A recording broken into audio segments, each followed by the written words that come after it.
You're listening to the We Are Libertarians Podcast Network. Find all of our shows at wearelibertarians.com. Hey loves, Haley Steinfeld here. Let's be real. When I'm on the red carpet, everyone wants to know whose dress I'm wearing. But here's the thing. We're so focused on those details, we're missing something that's actually way more important. Breast health. It's wild. Breasts get so much attention, but they're still so ignored when it matters most. Don't know what I'm talking about? Tune in on February 9th and visit yourattentionplease.com. That's yourattentionplease.com. See you then. Hey guys, it's Abdul for the good folks over at Leon Tailoring, 809 North Delaware in downtown Indianapolis. Get over to Leon Tailoring for that young person who graduated. Congratulations, by the way. And make sure they've got the clothes for that big job interview. Hey, the economy may be good, but you still got to dress for success. And Leon Tailoring, they can help your young person do that with the professional wardrobe and attire that they need. And so all those years of college and getting a degree do not go to waste. So Leon Tailoring, the perfect place to get your young professional off to that start in the world of work. Leon Tailoring, 809 North Delaware and downtown Indianapolis.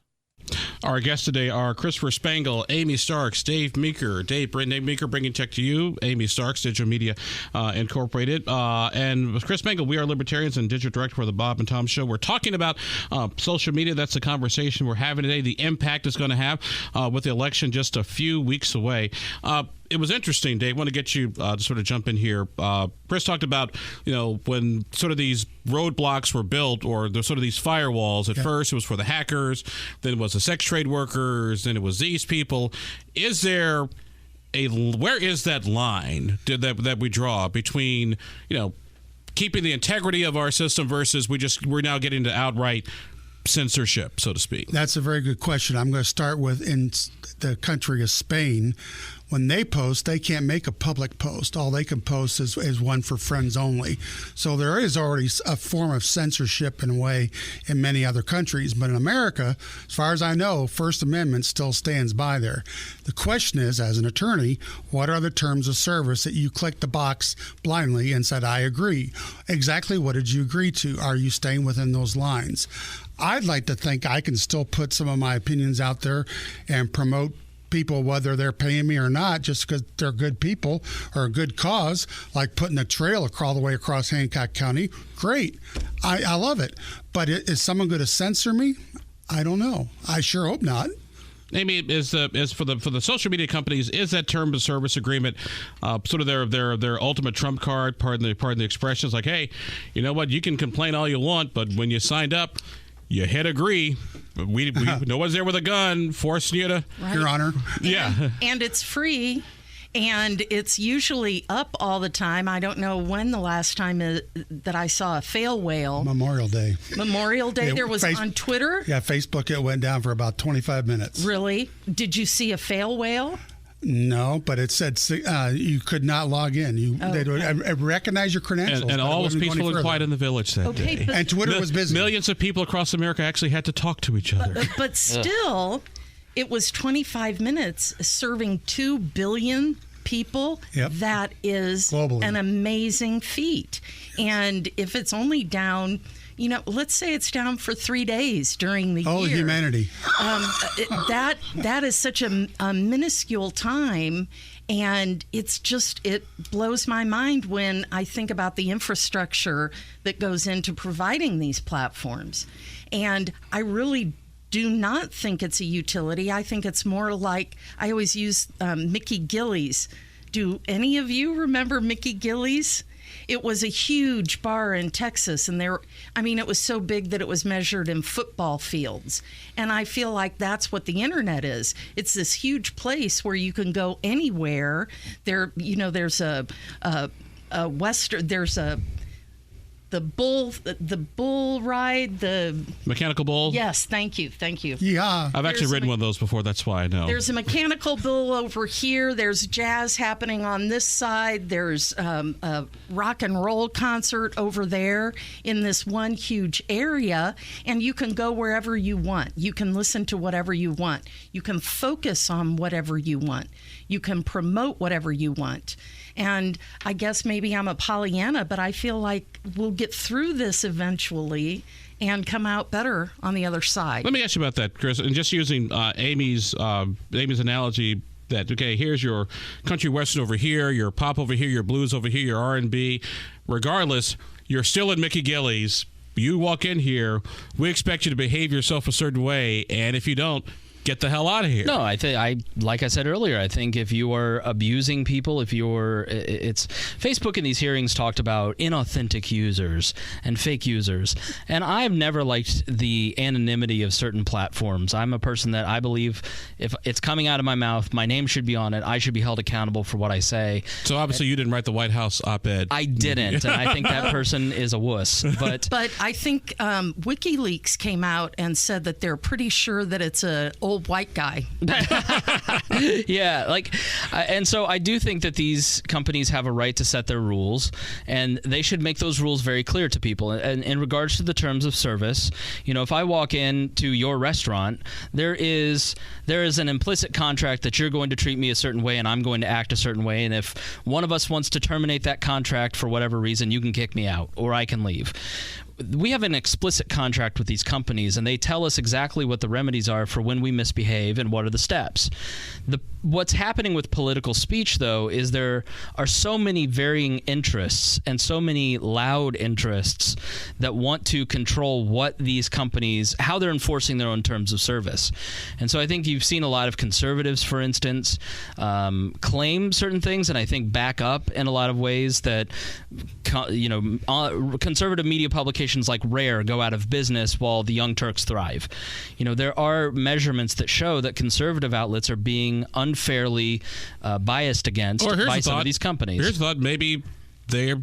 I remember a long time ago in my early comedy days, somebody said to Abdul, "Well, why are there no conservative comedians?" Well, maybe because you guys just aren't funny.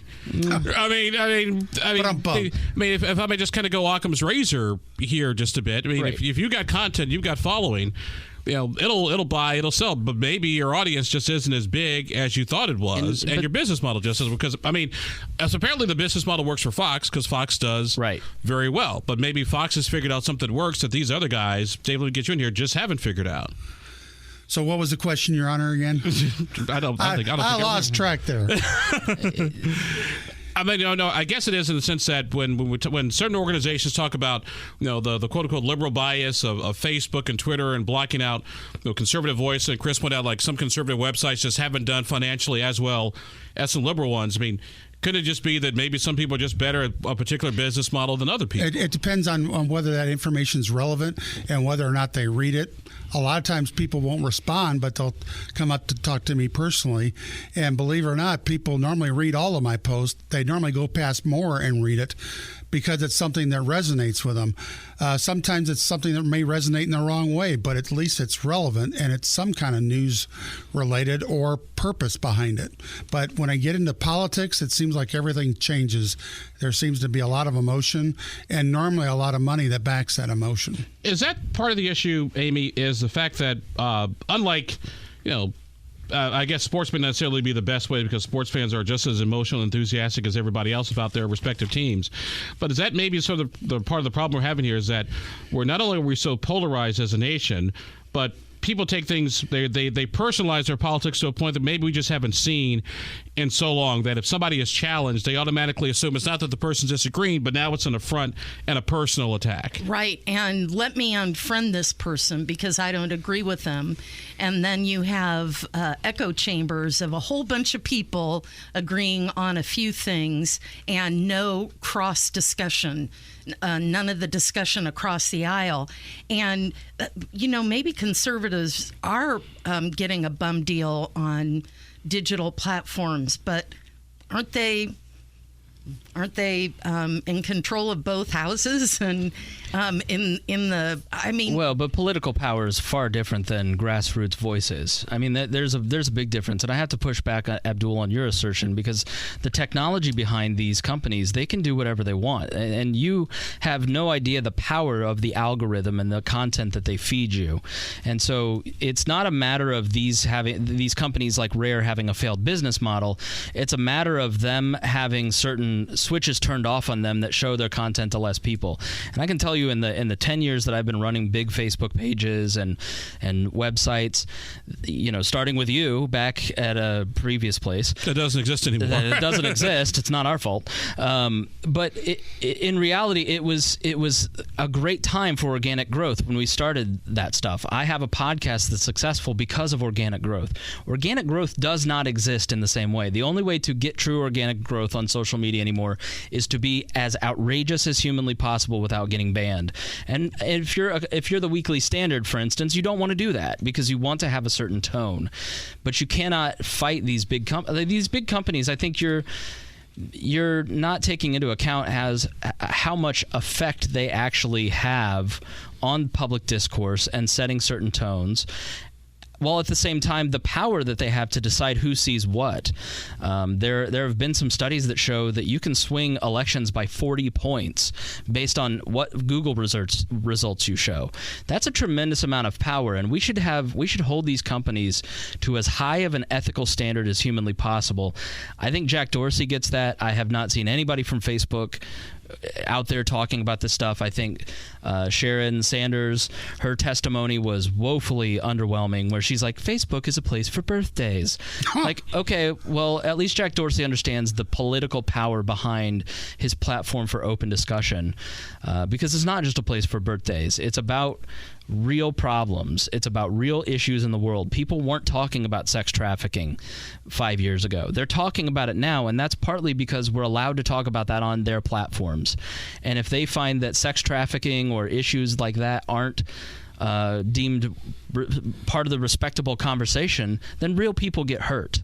And so I think it's a real shame that these companies are choosing and being forced into the position where they are now the editors of their platform. Our guests today are Chris Spangle, We Are Libertarians, and also Digital Director of the Bob and Tom Show, Dave Meeker, bringing tech to you, and Amy Starks, our new social media friend and our little cabal here of Digital Media Doms. Like I said, always good to have you folks here.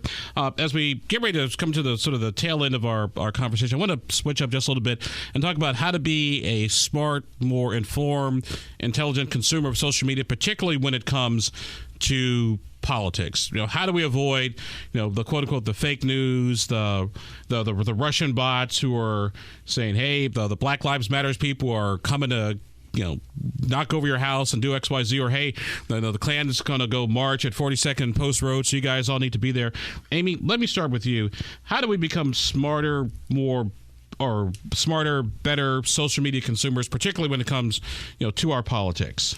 I think we need to be teaching the critical thinking skills as young as possible. And before you believe anything you read, you need to have a list of sources to check to verify. And really, it's the critical thinking skills that's missing here. It's a flash. You see it. It's clickbait. You go. You are so excited to share the news that somebody died first, and even if it's not correct. So the critical thinking skills as young as possible is the best way. Dave? I think we're going to go back in some cases to relationships and face-to-face conversations and trusted advisors. I have one person, not in Marion County, but somewhere else, that ran for political office, and our relationship was all based on face-to-face trust and helping each other in some way or another. And he ran for office. Yeah, he used social to help elevate that, but it still came down to relationships as far as why I supported him and why I valued his content or opinion.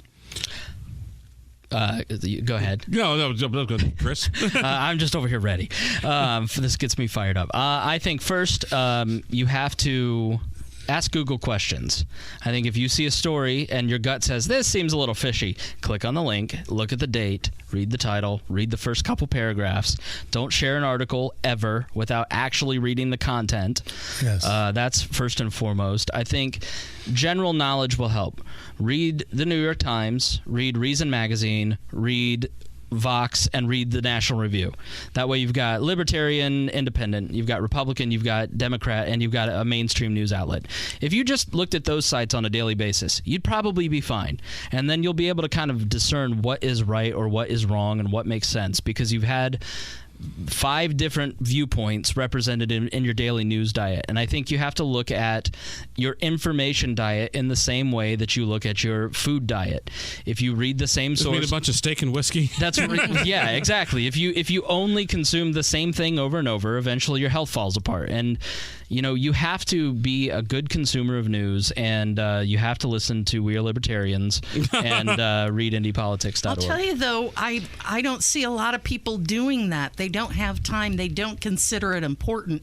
If we just give them the tools, the critical thinking skills to determine whether or not something is true by using those sources, I think that's a great plan. It's personal responsibility. Take responsibility for what you think, what you eat, what you drive, what you buy, and stop relying on other people to make those decisions for you. The way I always tell people about social media is 2 things. Number one, it goes back to something I learned in my very early days, in my early 20s as a reporter. It's up at this place called City News.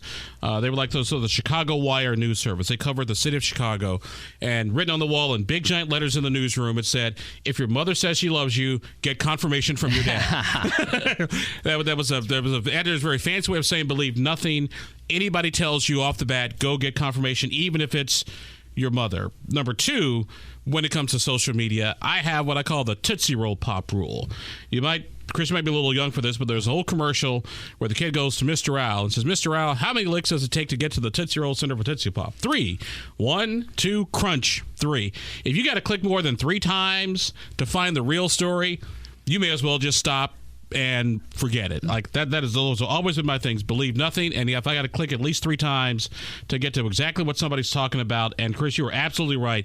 There's nothing more interesting than somebody who reposts something on social media from a story that was like 3 years old. Exactly. Everybody has done it, and everybody makes mistakes. But the first rule really is minds are not changed by social media. People want to be outraged, and they want to share stuff. They want to virtue signal. They want to look a certain way. I've never had anybody come up and say, I've become a libertarian because I'm reading your Facebook posts. It's always, I'm a libertarian because I listen to your podcast. Because the information is presented in a way where people can pay attention passively. And when you're on social media, you're like, I'm out to get everybody.